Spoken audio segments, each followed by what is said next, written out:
সাধারণ জ্ঞান নিয়ে আসলে ঢাকা বিশ্ববিদ্যালয়ের প্রশ্ন প্যাটার্ন চেঞ্জ হওয়ার পর থেকে আমরা মনে করছিলাম যে সাধারণ জ্ঞান আসলে আমরা কিভাবে পড়াবো। তার পরিপ্রেক্ষিতে গতবার আমরা টেক্সট বইয়ের উপর খুব খুব জোর দিয়েছি এবং টেক্সট বই খুব ভালো মতো পড়িয়েছি। টেক্সট বই পড়ানোর যে বিষয়টা, এই ফলাফলটা আমরা পেয়েছি বিভিন্ন পরীক্ষায়। জাহাঙ্গীরনগর বিশ্ববিদ্যালয়ে আমাদের যারা পরীক্ষা দিয়েছে তারা আমাদের জিকে পড়ানোর খুব প্রশংসা করেছে এবং বলেছে যে এই জিকে কোর্সটা তাদের জন্য আসলেই পূর্ণাঙ্গ ছিল, কারণ আমরা আমাদের কোর্সকে মানে আমাদের পড়ানোর আউটলাইনটাকে পুরাপুরি বইয়ের আলোকে আমরা ভাগ করেছি।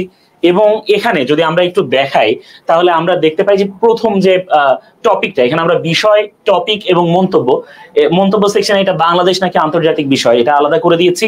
এবং বিষয়টা আসলে মূলত কোন বিষয়ের সাথে রিলেটেড, মানে মৌলিক কোন বিষয়ের সাথে রিলেটেড, বা বিশ্ববিদ্যালয়ে কোন সাবজেক্ট পড়তে গেলে, যেমন জাহাঙ্গীরনগরে সাবজেক্ট ওয়াইজ প্রশ্ন হয়, তখন সেখানে আসলে কোন বিষয়ের সাথে এটা মেলে সেটা বুঝিয়ে দিয়েছি। সেক্ষেত্রে এখানে বিষয়ে প্রথমে যে ভূগোল যে অংশটা আছে, নর্মালি এর বাইরেও কিন্তু আমাদের মৌলিক ক্লাস হবে এবং মৌলিক ভূগোলের ক্লাস আতিক নেবে এবং আমিও নেব, যেটা আমাদের প্রয়োজন অনুসারে আর কি মিলবে। আমি একটু পরে আতিককেও ডেকে নেব এবং সে তার ব্যাপারে বলবে। তো এই ভূগোল যেটা, সেটা মূলত হচ্ছে বাংলাদেশ বিষয়ের ভূগোল। তার মানে এখানে বাংলাদেশের পরিচয়, মানচিত্র, সীমান্ত পরিচয়, প্রশাসনিক ইউনিট ও নানা ভৌগোলিক উপনাম আমরা দেখিয়ে দেবো। তার মানে বাংলাদেশের একদম মানচিত্র ধরে যারা আমাদের ক্লাস করেছে বিগত বছরের ছাত্রছাত্রীরা, বা আমাদের যে ফ্রি ক্লাসগুলো অনলাইনে অ্যাভেলেবল আছে, আমার ইউটিউব চ্যানেল বা স্কুল অফ এক্সেলেন্সের ইউটিউব চ্যানেল অ্যাভেলেবল আছে, ওখানে ঢুকলে দেখা যায় যে আমরা মানচিত্র ধরে ধরে পড়িয়ে দিই এবং বাংলাদেশের পরিচয়, মানচিত্র, সীমান্ত পরিচয়, এই ব্যাপারগুলো মানচিত্রে দেখিয়ে আমরা বিস্তারিত বলে থাকি। এরপর ভূগোলের সেকেন্ড যে ক্লাসটা, সেটা হচ্ছে বাংলাদেশের ভূপ্রকৃতি, নদ নদী, সমুদ্র সীমা, সমুদ্র, জলবায়ু, দুর্যোগ।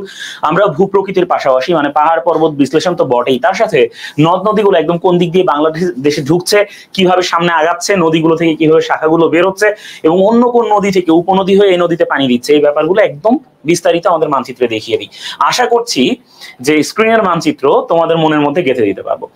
এরপর ভূগোলের তৃতীয় ক্লাসে আমরা আন্তর্জাতিক মানচিত্র শুরু করি এবং আমাদের বেসিক যে ক্লাসটা, মানচিত্র আসলে কিভাবে বুঝতে হয়, যে ক্লাসটা আসলে হয়তোবা স্ক্রিনে করতে খুব বেশি ভালো লাগে না, কিন্তু এইটার উপযোগিতা যারা এবার ঢাকা বিশ্ববিদ্যালয় বা অন্যান্য বিশ্ববিদ্যালয়ে প্লেস করেছে প্রত্যেকেই বলেছে যে মানচিত্রের ক্লাসগুলোতে তারা আসলে ঠিক কতটুকু উপকৃত হয়েছে। এবং সাধারণ জ্ঞান বোঝার জন্য এই ক্লাসগুলোর আসলে কোনো বিকল্প নেই। প্রথমেই ভূগোলের যে বেসিক ক্লাসগুলো দেখা যাচ্ছে, সেই ক্লাসে আমরা পৃথিবীর গঠন থেকে বোঝানো থেকে শুরু করে একদম পৃথিবীর আবর্তন বা পৃথিবীর গতিকে বোঝানো থেকে শুরু করে একদম এশিয়া মহাদেশ, আফ্রিকা মহাদেশ, ইউরোপ মহাদেশ, প্রত্যেকটা মহাদেশ মহাসাগরগুলো আলাদা আলাদা করে দেখিয়ে দেব।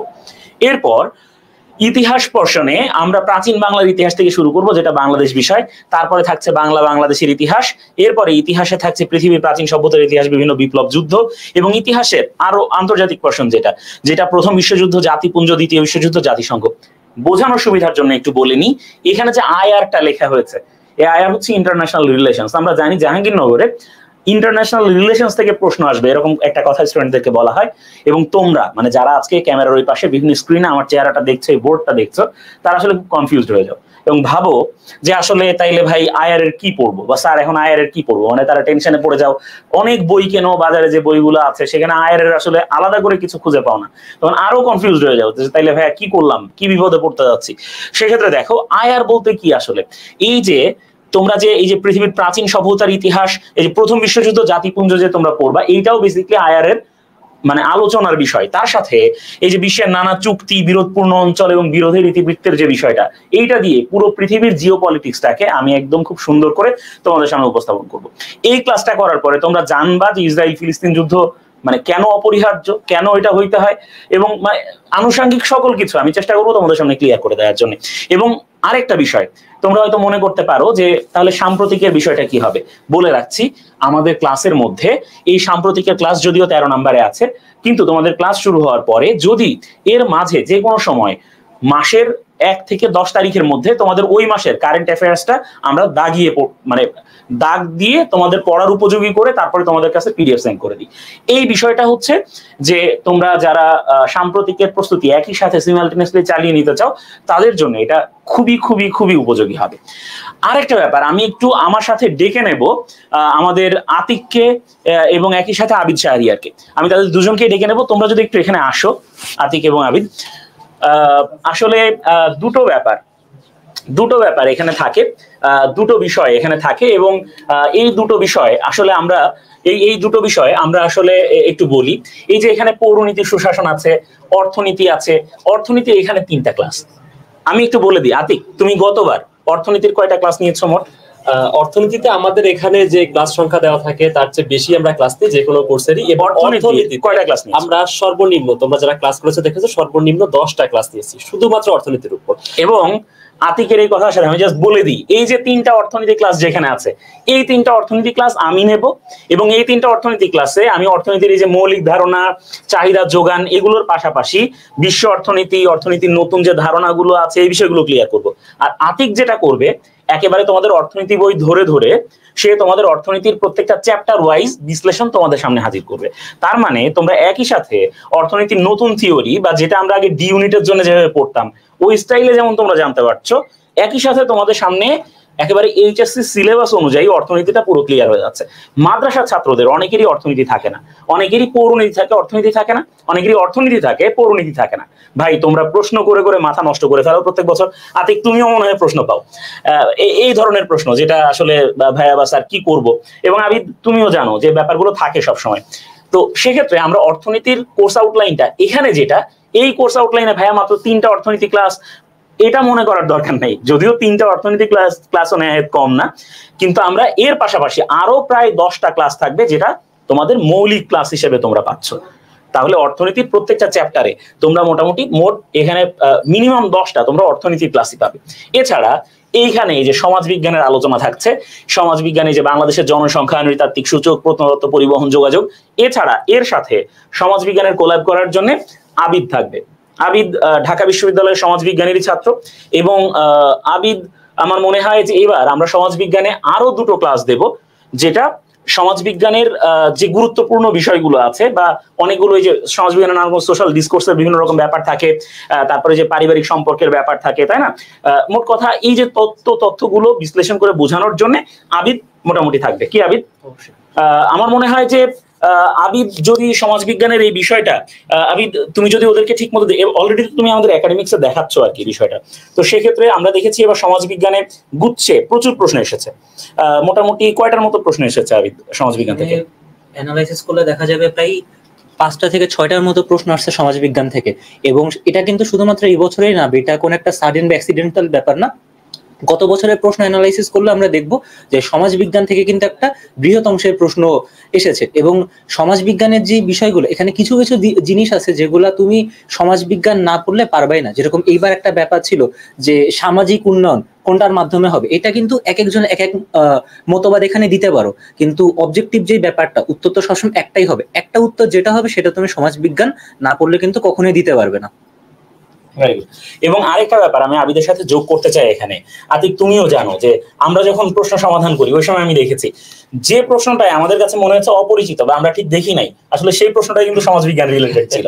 কাজেই সমাজবিজ্ঞান আসলে খুবই জরুরি এবং এইটার আসলে প্রয়োজনীয়তা হয়তো অনেকে উপলব্ধি করে না, কিন্তু পরীক্ষার হলে বসে ঠিকই টের পায় যে আসলে জিনিসটা কি বা আসলে বিষয়টা কি।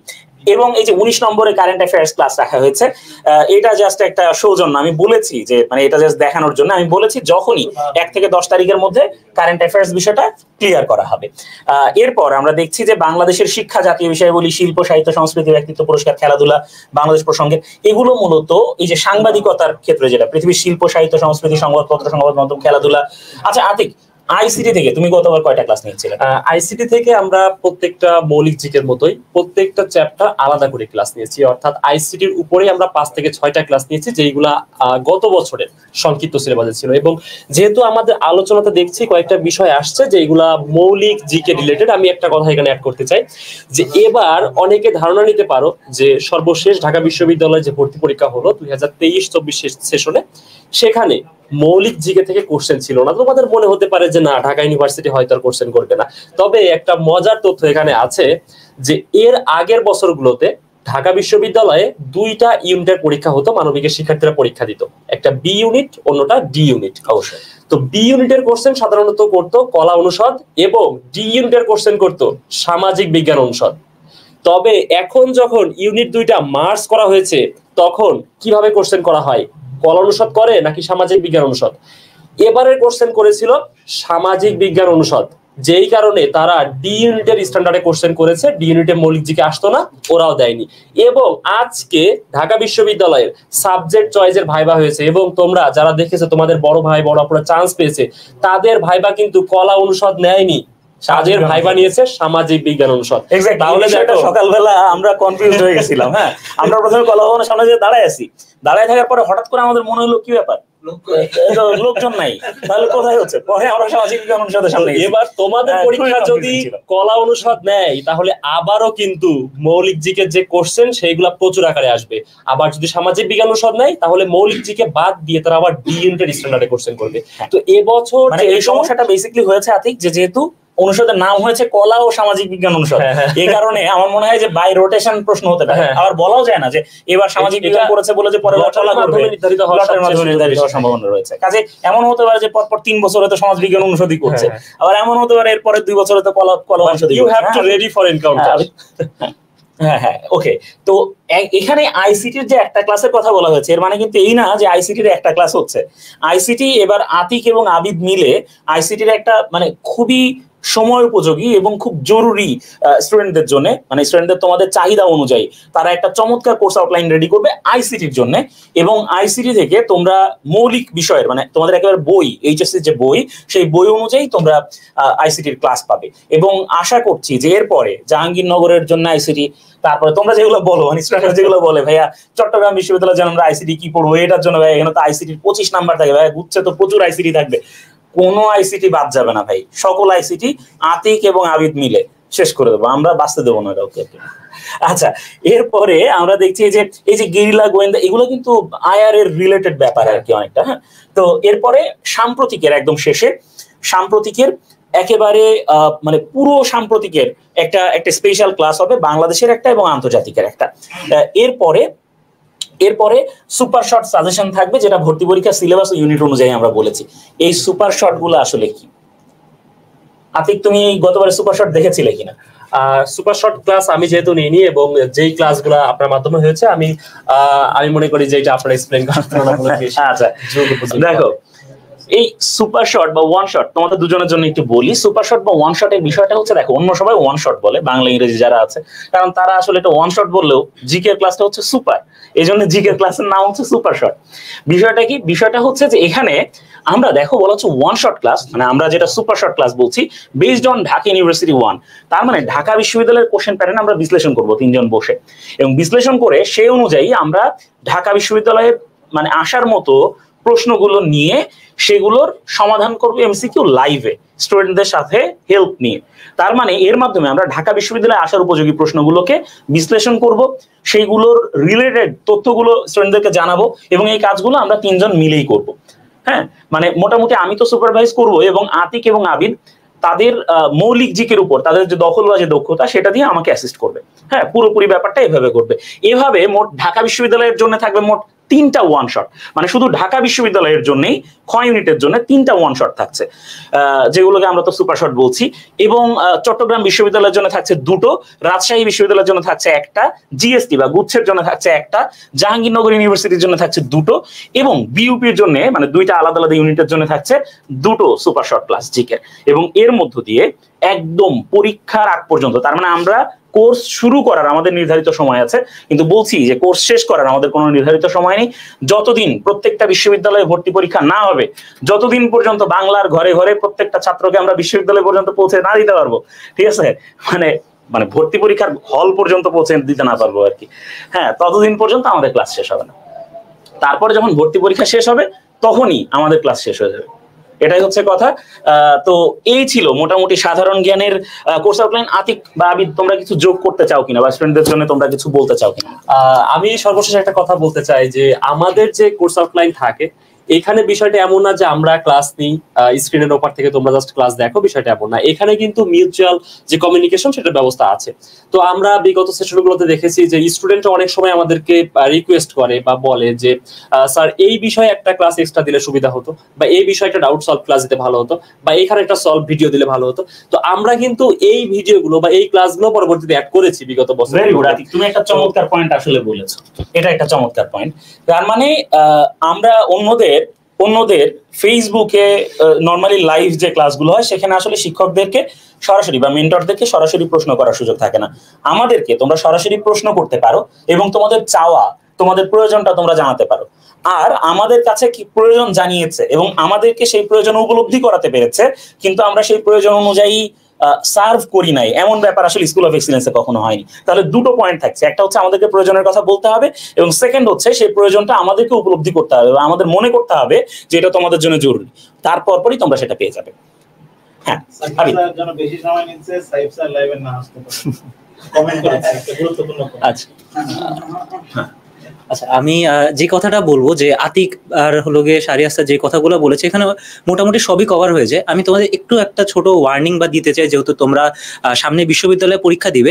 আমি এরকম অনেক স্টুডেন্টকে চিনি তারা বাংলাতে যথেষ্ট ভালো নাম্বার ক্যারি করেছে, ইংরেজিতে যথেষ্ট ভালো নাম্বার ক্যারি করেছে, কিন্তু এমন দেখা যায় যে জিকেতে যে অনেক বেশি ভুল করে আসে, যে তাদের নাম্বার নেগেটিভে আস্তে আস্তে আস্তে আস্তে ফেল করে ফেলে। কেউ হলো গিয়ে 3.5 পায়, 7.5 পায়। এটার একটা মূল কারণ হলো তোমরা জিকে কে মনে করো যে এটা পারলে পারলাম, না পারলে না পারলাম, আল্লাহর উপর ছেড়ে দিয়ে তোমরা পরীক্ষা দিতে আসো, কিন্তু আসলে এরকম কিন্তু না। দেখা যাবে যে তোমরা যদি আমাদের ক্লাস নিয়মিত করো, আশা করি কোনো একটা প্রশ্ন এমন একটা বাঁধবে না যেটা তোমাদের ক্লাসে পড়ানো হয় নাই বা ক্লাসে এভাবে সাজেস্ট করা হয় নাই। আর সাধারণ জ্ঞানের ব্যাপার যেটা, যে এটা কিন্তু প্রতিনিয়ত পড়াশোনার মধ্যে রাখতে হয়, কারণ জিকে যেটা, আচ্ছা জিকে যে বিষয়টা সেটা হলো তুমি 1 সপ্তাহ পড়লে 1 সপ্তাহ পর সেটা ভুলে যাবা, তারপরে আবার ভুলে যাবে, এবং এটা কন্টিনিউয়াস একটা রিসাইকেলের মধ্যে রাখতে হবে। এটাই। ঠিক আছে, সবাইকে অসংখ্য ধন্যবাদ যারা এতক্ষণ ধরে মনোযোগ দিয়ে সাধারণ জ্ঞানের কোর্স আউটলাইন দেখেছেন।